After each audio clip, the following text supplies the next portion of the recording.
Perhaps the abyss will set us free, free from omission, free from chaos, and somewhat absurd but inevitable consequences based on today's current situation.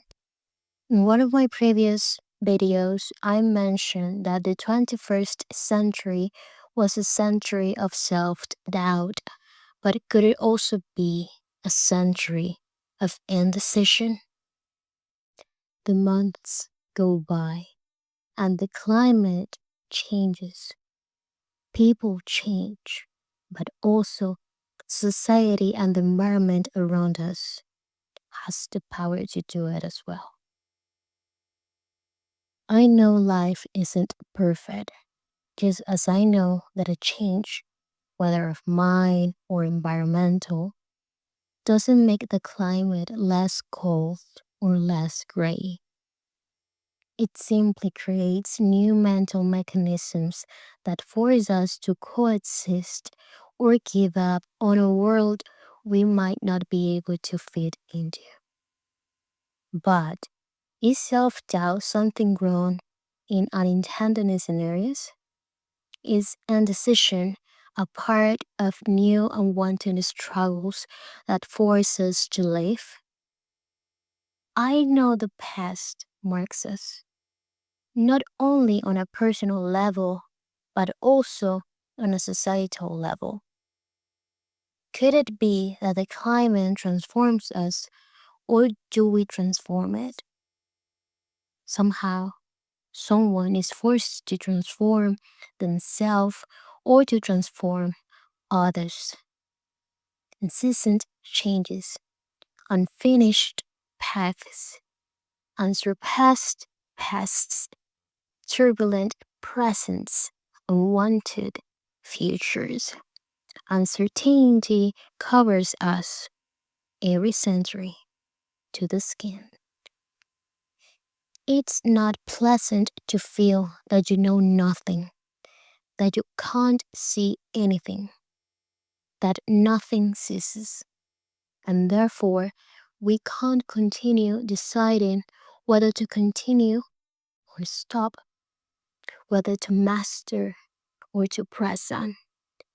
But the truth is that there is a today, not a tomorrow, the constant that never ceases, and we don't know when it will stop. When will we stop? Self doubt leads to discovery, and that discovery leads to a truth, a harsh one, perhaps unwanted, sought after, concerned, but a truth nonetheless. If you feel uncertainty beyond your years of doubt, then it's a step forward, often forced, but a step nonetheless.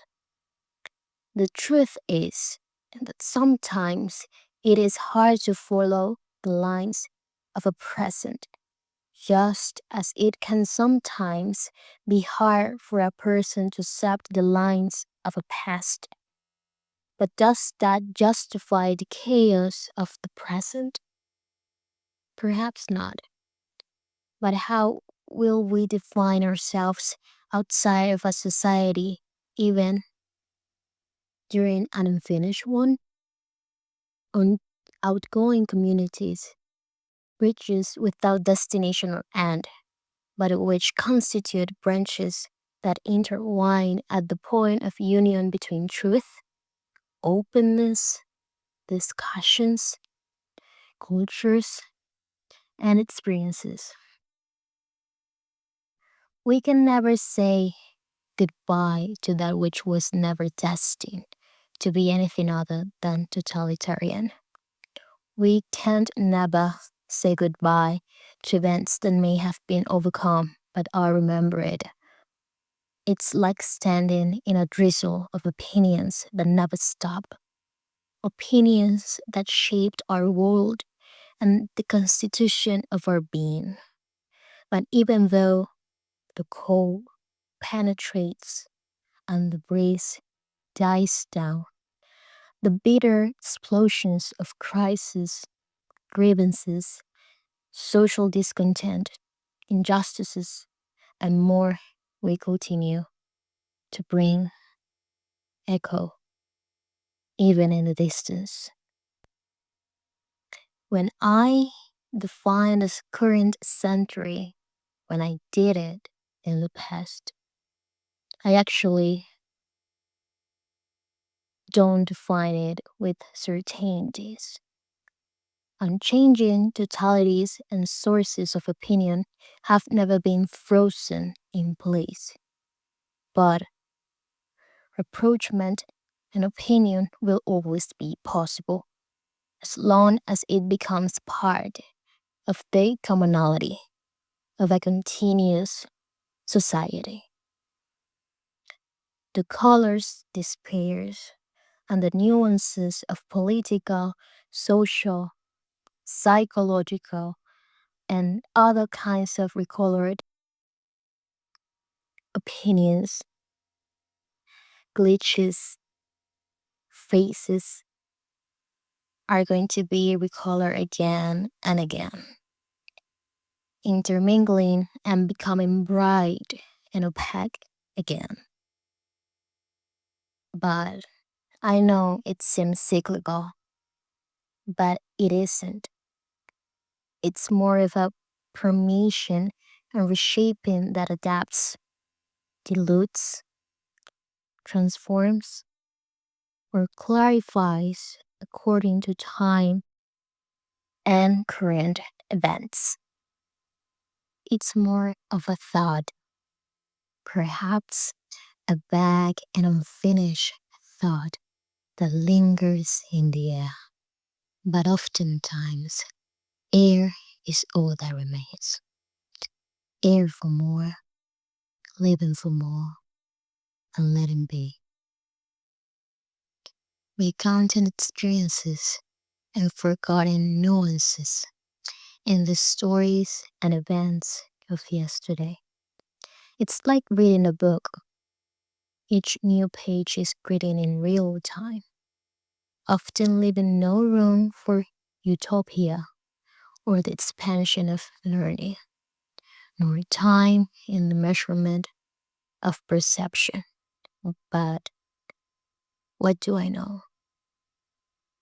There are many unexplored realities, many views to be clarified, or many ideas that cried out for an urgent need for reality.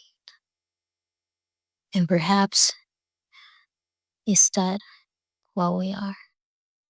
Incessant echoes of reality that dance with one another, weaving, troubling plots in spaces to be transferred and lived without the slightest idea of the possible endings that might occur.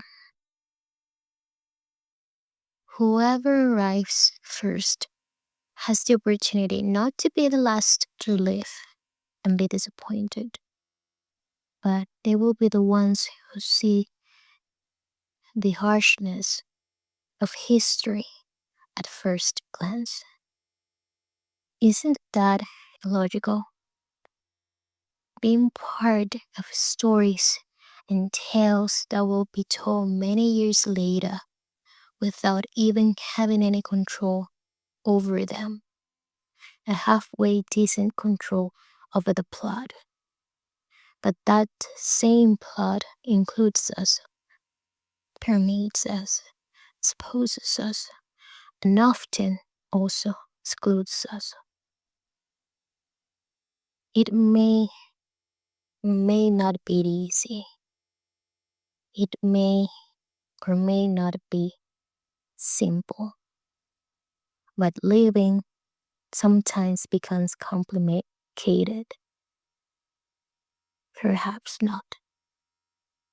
But what do you think? Do you think that being part of a tale gets you covered?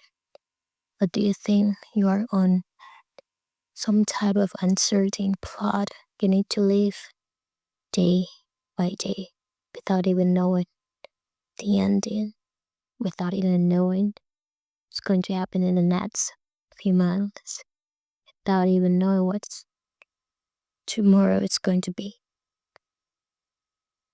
But let me know.